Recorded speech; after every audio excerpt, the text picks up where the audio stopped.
Hi everyone, today I'm sharing an adorable knitting project that cat lovers and knitters are going to absolutely love. The Little Miss Purrs cat knitting kit that you can find through the link in our description.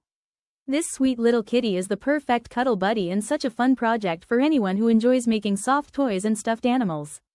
The finished cat measures about 11 inches tall and has the cutest personality and vintage-inspired charm. The kit includes Mary Maxim Mellowspun DK yarn, safety eyes, buttons, and the knitting pattern, so you'll have almost everything you need to create your own Little Miss Purrs. You will also need 14-inch knitting needles in size 3, 8-inch double point needles in size 3, and some polyfill stuffing, which are not included in the kit.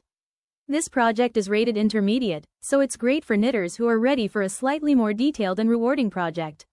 I think this would make such a cute gift for cat lovers, grandchildren, collectors, or anyone who loves handmade decorations and cozy knitted toys. One thing I really like about this kit is the soft texture of the Mellowspun DK yarn.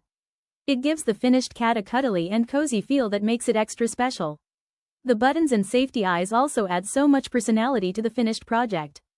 This would be so cute displayed on a shelf, sitting in a reading nook, added to seasonal decor, or even gifted as a handmade keepsake. Handmade knitted animals always feel extra meaningful because of the time and care that goes into making them. If you enjoy knitting toy animals, stuffed cats, or whimsical knitting kits, this one is definitely worth checking out. You can find this knitting kit in the link below. Let me know in the comments, would you make Little Miss Purrs for yourself or give her as a gift? Kit includes Mary Maxim Mellowspun DK yarn, safety eyes, buttons and pattern. And if you enjoyed this video, don't forget to like, subscribe, and check out more knitting and crochet inspiration here on this YouTube channel. Thanks so much for watching, and I'll see you in the next video.